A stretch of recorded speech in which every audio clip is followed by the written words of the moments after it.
인가와 한생 이야기인데요. 일본의 한 노인이 많은 재산을 어느 복지재단에 기부하고 자기는 그 기부한 건물의 일부를 사용하며 여생을 편하게 보내려고 했는데, 그런데 그만 그 복지재단의 업무 대표와 협의하는 과정에서 기부 형식이 아닌 거의 빼앗기다시피 재산을 내놓게 되었던 것입니다.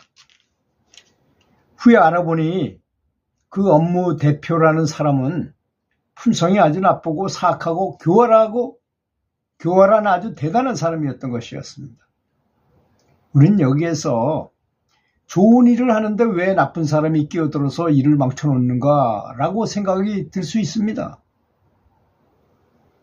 이 노인이 이렇게 사악하고 고활한 사람과 인연을 맺어 피해를 보는 것은 다 그럴 만한 원인과 인연의 씨앗을 심어 놓았기 때문에 본인은 싫다 하더라도 그런 사람과 마주치게 되는 것이었습니다. 이 노인이 재산을 모은 경위는 고리대금업을 했고, 고리대금업이 얼마나 그게 참 사람을 얼마나 고통을 주는 그겁니까? 그렇잖아요?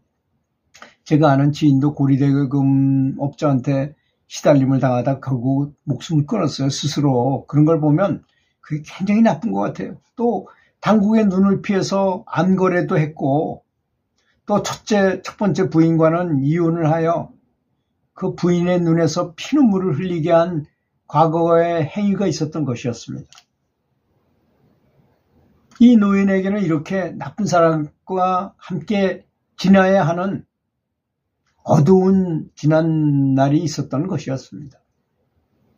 이 어두운 지난 날이 스스로 이런 나쁜 사람들과 만나서 그런 어변에 얽히도록 스스로 지어놓은 것이었습니다. 그런 사람과 사귀지 않고 참 선한 일을 해가지고 착한 일을 하면서 봉사활동하면서 그렇게 돈을 모으고 잘 살다가 기부를 하게 되면 누가 그런 일을 벌어지겠느냐, 이런 얘기예요, 말하자면. 그런데 뒤늦게나마 이 노인이 진리를 접하게 돼서 연부를 하게 된 것입니다. 정토법문을 듣고 내가 지금이라도 후회해가지고 내가 지금이라도 이렇게 하면 안 되겠구나. 자신의 지난 날을 뼈저리게 뉘우치고 깊이 참여하면서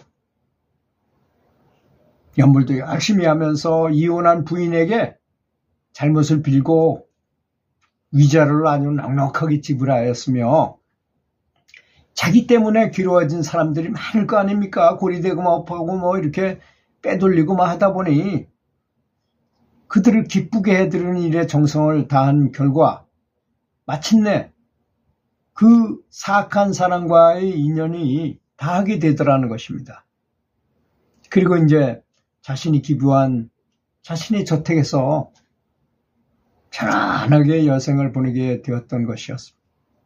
그러니까 재산 많으면 뭐합니까? 나중에 죽을 때 그래도 기부라도 하고 기부한 곳에서 그냥 죽을 때까지 살면 내가 갖고 있어. 근데 내 이름으로 가지고 있으나 기부해가지고 그쪽으로 가나 뭐가 다르겠습니까? 기분만 좋지요, 그렇게 하면. 또 이번엔 중국 이야기입니다. 상해 근처에 큰 부자 한 사람이 있었는데요.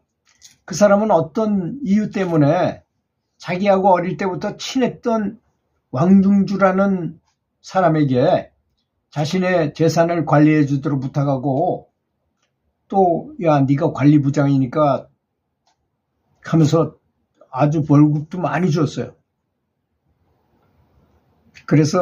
그리고 이제 왕중주를 출석같이 믿으니까 등기 서류뿐만 아니라 인감도장까지도 다 맡겼어요.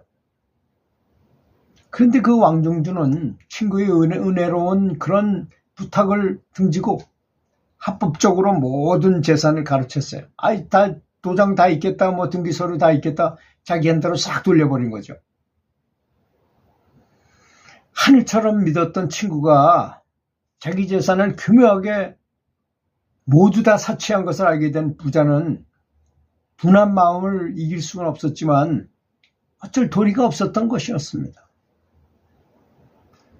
재산을 다 빼앗기고 거지가 되다시피 한 그는 조금 남은 폐물, 그래도 부자가 뭐 망하면 3년을 간다고 폐물 같은 거 있잖아요. 그걸 팔아가지고 시골에 내려가서 농사를 짓게 되었던 것입니다. 그리고 농가 밭을 갈 암소 한 마리를 사서 길렀어요. 몇 해가 지나자 암소가 새끼를 낳았는데 그 새끼 배에 글씨가 몇 자 새겨진 흔적이 있었습니다. 자세히 보니 자기를 배신했던 그 철전지 원수 왕중주의 이름 석자가 쓰여 있던 것이었습니다. 그래서 이상한 생각이 들어서 여기저기 알아보니까 왕중주가 얼마 전에 죽고 그 왕중주가 그 원한 때문에 자기 집 암소에 송아지로 태어났다는 것을 알게 되었던 것입니다. 원한에 가득 차 있던 그는 생각했습니다. 그 원수가 죗값을 치르려고 내 집에 태어나는 것이구나. 이놈 잘 만났다. 사람이 죽으려면 3년 전부터 환장한다는 말이 있다만 너처럼 환장놈은 일찍이 보지 못했다. 내가 죽어서 이제 빚을 갚으러 온 모양이다만 송아지로 내 집에 태어난 것만으로 나는 분하고 원통한 빚을 다 갚는다고 생각하면 큰 잘못이다. 이제부터 내 놈에게 원수를 갚을 테니 견뎌보아라. 이렇게 다짐한 그는 아주 모질고 기이한 방법을 생각해냈는데 그는 황중주의 환생한 후신인 송아지를 가둬놓고 끼니 때마다 먹을 걸 주고 그러나 밤이 되면 촛불을 밝혀놓고 시퍼렇게 긴 칼을 들고 우리 안으로 들어가는 것이었습니다. 그리고 매여있는 송아지 목에 큰 칼을 들이대고 살깃든 음성으로 속삭였어요. 내 이놈 왕중주, 이 나쁜 놈, 사람의 탈을 쓰고 어찌 그런 짓을 할 수 있었더냐. 내 놈이 이리와 같은 놈이었으니 그런 짓을 했겠지. 이 나쁜 놈. 내 너를 지금 당장 죽이지는 않는다. 조금 더 키워서 잡되 그것도 단번에 죽이지는 않을 것이다. 내 놈 앞에 숯불을 피워놓고 퍼렇게 칼을 갈아 하루에 살 한 점씩 베어낸 다음 내 놈 보는 앞에서 구워서 술안주로 삼을 것이다. 내 이놈 단단히 들어두어라. 그는 이렇게 매일같이 계속했습니다.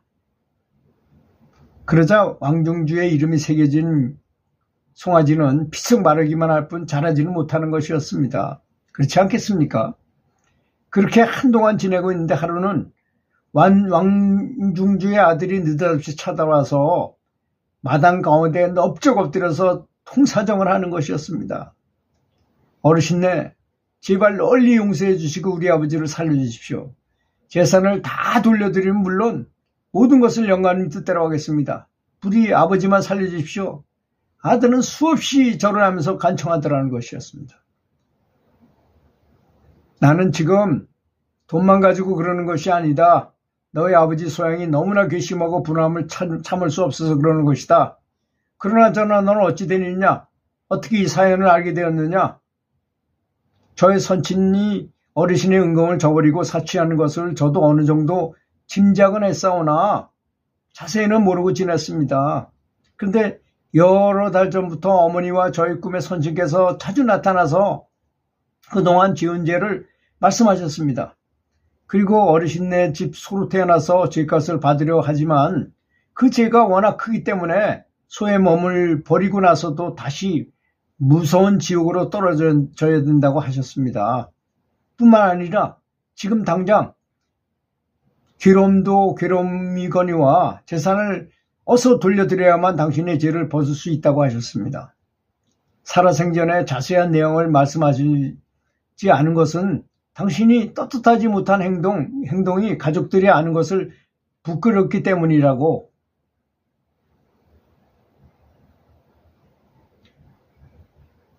그리고 어르신네께서 계신 이곳을 꿈속에서 일러주셨습니다. 이제 저의 모든 재산 문서를 이렇게 가지고 와서 사지 들여오니 널리 용서해 주십시오. 부디 이것을 거두어 주시고 아버지를 돌려주시기만 하면 그 은혜 100번 죽어도 잊지 않을 것이옵니다. 그는 지극정성으로 간청하는 아들의 효심에 감동해서 재산을 모두 돌려받고 송아지를 내줬어요. 왕중주의 아들은 아버지의 후신인 송아지를 데리고 가서 음식도 잘 대접하고 각별히 보살폈습니다.